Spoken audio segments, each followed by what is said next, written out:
The Phantom Rider. Hello friends, welcome to the horror ghost stories. The story begins. Sarah Miller, a young investigative journalist, arrives in the small town of Hollow Creek, intrigued by the legend of the Phantom Rider that haunts a nearby stretch of road known as Widow S Road. The townspeople are wary of outsiders and reluctant to talk about the road, but Sarah is determined to uncover the truth behind the mysterious ghost rider who is said to appear every decade on the anniversary of a tragic event. She is skeptical of the tales, convinced that there must be a logical explanation. Upon arrival, Sarah's car breaks down just outside the town, forcing her to visit the local mechanic, Tom Hardy.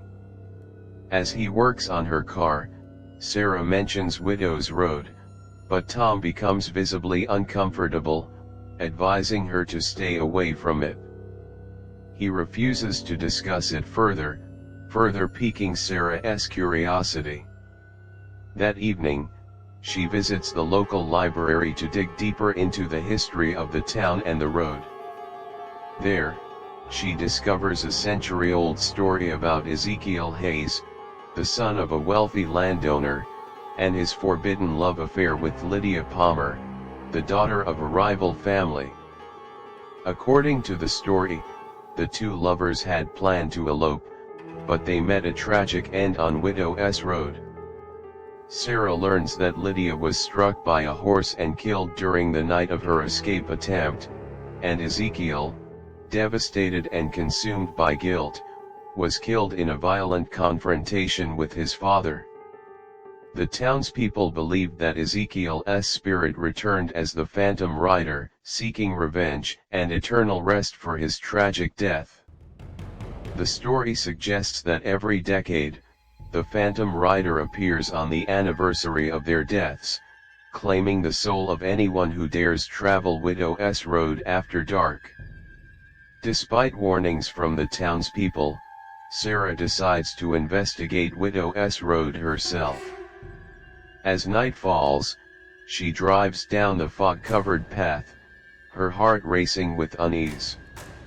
Her car suddenly stalls, and when she steps outside to investigate, a tall figure on horseback emerges from the mist. It's the Phantom Rider, his face obscured by a dark hood. The sound of hooves echoes in the air as the rider speaks in a low, chilling voice, "Turn back, or join me in the darkness." Terrified, Sarah manages to escape and speed back to town. She is shaken but more determined than ever to uncover the truth about Ezekiel and Lydia's deaths. Over the next few days, Sarah delves deeper into the town's history, piecing together more details about the night of the tragedy. She learns that Lydia was pregnant with Ezekiel's child when she was killed, and that the two had planned to run away together, hoping to escape the oppressive forces of their families. However, Lydia's death was ruled an accident, and Ezekiel's own father played a role in hiding the truth to protect the family's reputation. The blame was unjustly placed on Ezekiel, and the town's families buried the truth to avoid scandal. As Sarah pieces the puzzle together, she starts experiencing disturbing visions, flashes of Lydia's final moments, Ezekiel's last words, and the figure of the rider. She begins to question if the Phantom Rider is truly a spirit of vengeance or if there is something more to the story. She visits Miriam, an elderly woman who has lived in Hollow Creek all her life. Miriam confirms that the Phantom Rider is not just a ghost, but a manifestation of the town's collective guilt, an ancient evil that has been passed down through the generations. She warns Sarah that the curse tied to Widow S Road will never be broken unless the truth about the tragedy is revealed. Sarah feels a growing connection to the spirits of Ezekiel and Lydia, and as the anniversary of their deaths approaches, the haunting intensifies. She visits the site of Lydia's death on Widow S Road, hoping to find a clue that could break the curse. It's there that Sarah uncovers the final piece of the puzzle: Lydia's journal, hidden in a weathered old box. The journal reveals the truth: Lydia's death was not an accident. She had been struck by Ezekiel's horse during a struggle with her father, who had tried to stop her from leaving. Ezekiel had not killed her, as the town had long believed. It was an unfortunate accident, caused by the violence of their families, and Ezekiel's own grief and guilt led to his violent death. Sarah returns to the town to confront the truth, but as the anniversary draws near, she becomes increasingly consumed by her own growing fear. She realizes that she is the one being targeted by the curse now. The spirits of Ezekiel and Lydia have seemingly chosen her to be the one who uncovers the truth, and if she doesn't, she will become the next soul taken by the Phantom Rider. On the night of the anniversary, Sarah returns to Widow S Road, determined to end the curse once and for all. Tom, now fully convinced of the curse, accompanies her. As they walk down the fog-covered path, the temperature drops, and the faint sound of hooves grows louder. The Phantom Rider appears before them, his face still obscured by the dark hood. Sarah steps forward, holding Lydia's journal, and confronts the rider. She tells him the truth: Lydia's death was not Ezekiel's fault, and the town's families are to blame for silencing the truth for so many years. The Phantom Rider remains silent for a moment, and then Ezekiel's ghost materializes, no longer the vengeful figure of the rider, but a man filled with sorrow. He listens as Sarah speaks the truth, and as the weight of the past lifts from his shoulders, he is no longer bound to the road. Lydia's ghost appears beside him, and together they share a final, peaceful moment before vanishing into the mist. With the curse lifted, the fog clears, and the oppressive atmosphere that had once hung over Widow S Road dissipates. Sarah, relieved and exhausted, watches as the rider fades into the distance. The town begins to heal, and the once terrifying road becomes a place of quiet reflection rather than fear. As Sarah leaves Hallow Creek, she drives past Widow S Road one last time. The road is peaceful, and there is no sign of the Phantom Rider. But in the distance, she sees a fleeting figure on horseback, a peaceful rider, smiling, and fading away into the mist. The curse is broken, and the spirits of Ezekiel and Lydia are finally at rest. As Sarah drives away from Hallow Creek, her mind is swirling with the haunting events she has just experienced. She had come to the town with the intent to expose the myths and superstitions surrounding the Phantom Rider, but instead, she uncovered a tragic history of love, betrayal, and guilt that had bound the spirits of Ezekiel and Lydia for over a century. Though she is now free from the curse and the town is no longer haunted by the rider's presence, Sarah can't help but feel a lingering sense of loss. She thinks about the way the spirits of Ezekiel and Lydia had finally found peace, and she wonders if there are more stories like theirs, hidden beneath the surface of forgotten towns, waiting to be discovered. As Sarah continues her journey home, she reflects on the interviews she conducted, the old stories she uncovered, and the deep sense of tragedy that had plagued Hallow Creek for generations. The town's people, once wary of outsiders, now seemed to look at her with a quiet respect. Miriam had told her that breaking the curse would take more than just uncovering the truth. It would require the courage to face the past and to help others let go of their guilt. Sarah now understood that it wasn't just about uncovering the facts, it was about healing wounds, whether they were spiritual or emotional. On her way back to the city, Sarah considers writing a follow-up piece, not about the Phantom Rider's supernatural presence, but about the human element, the way guilt can shape a community for generations, and how sometimes the truth is the only thing that can set people free. There is a catharsis in acknowledging past wrongs, and she sees now that the Phantom Rider wasn't just a ghost who needed to be stopped, but a soul who needed to be understood. But as she nears the outskirts of Hollow Creek, Sarah begins to feel an odd sense of déjà vu.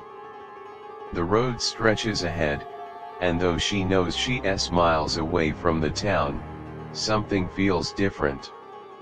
She feels as though she's still being watched, as though the spirits of Lydia and Ezekiel are still somehow with her. The wind begins to pick up, and the temperature drops. Her headlights cast long shadows over the road ahead, and for a moment, she feels as though she is back on Widow's Road.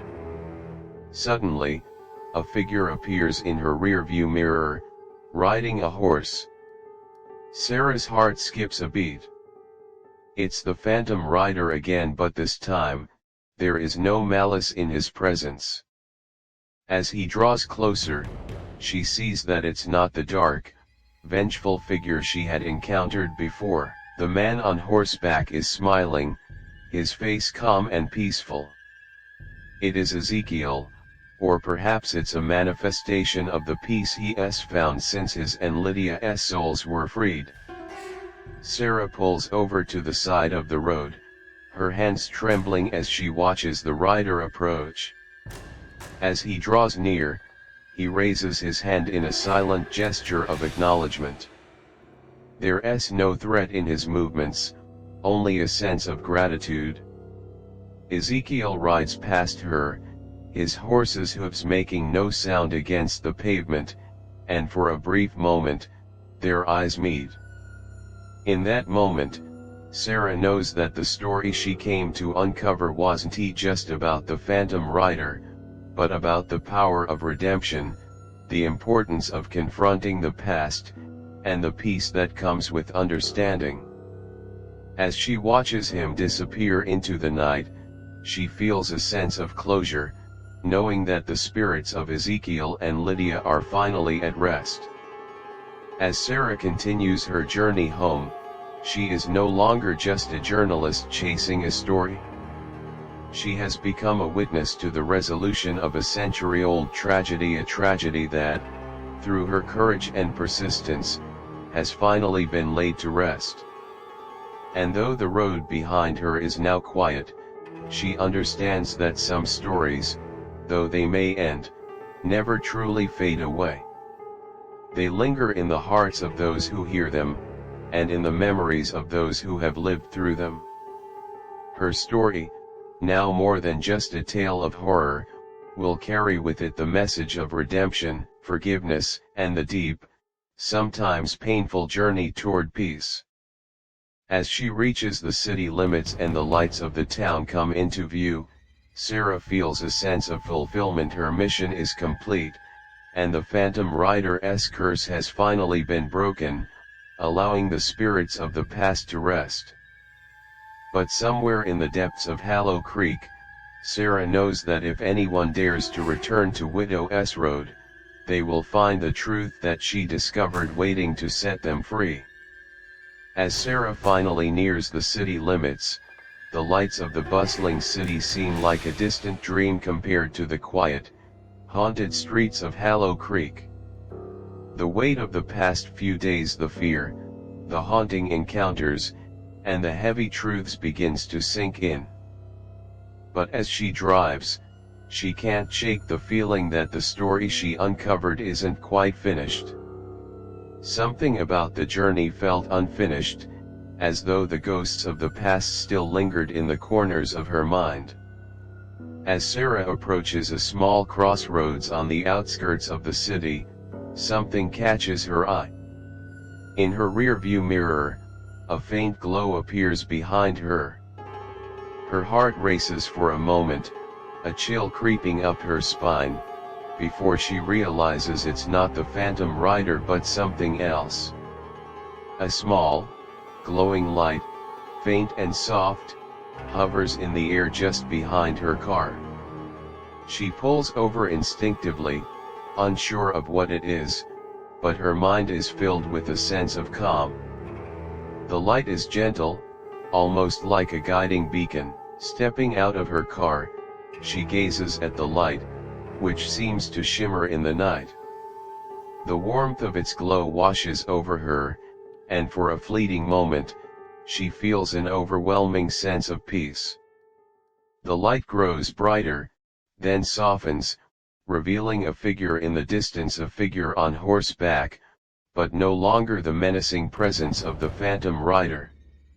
It is Ezekiel, standing silently by his horse, the ghostly figure now at rest. Lydia's spirit, too, appears beside him, her face serene and calm. They stand together, no longer bound by the chains of their tragic past. Ezekiel's face, once twisted with sorrow and vengeance, is now calm, full of understanding. He nods toward Sarah as if to say, "It is over." Lydia offers a soft, knowing smile, her eyes full of gratitude. The two spirits stand in the quiet night, no longer driven by anger or guilt, but by the release of their centuries-long torment. Sarah feels a surge of warmth flood her chest. She knows, in that moment, that their story is finally complete. They have found peace, not through vengeance, but through the truth that she helped uncover. The curse that had bound them to Widow's Road is lifted, and they can now rest together, free from the past that had kept them trapped in time. As the spirits begin to fade into the mist, their forms shimmering softly, Sarah watches in silence. She understands now that some stories never truly end, but they evolve. The truth always finds its way to those who are willing to listen, and sometimes, it's the courage to face the past that allows the future to be free. With a deep breath, Sarah returns to her car, the air around her light and clear. She drives forward, leaving Hallow Creek behind. The fog that had once swallowed Widow's Road is gone, replaced by a peaceful stillness. The ghostly figure of the Phantom Rider is no more. Sarah knows she will carry the story with her forever, not just as a journalist, but as someone who helped set lost souls free. And though the road ahead is uncertain, she feels a quiet satisfaction. In the end, it wasn't he the rider that haunted Widow's Road, it was the truth that had to be told, the truth that had to be heard. And now, at last, it has been. The end.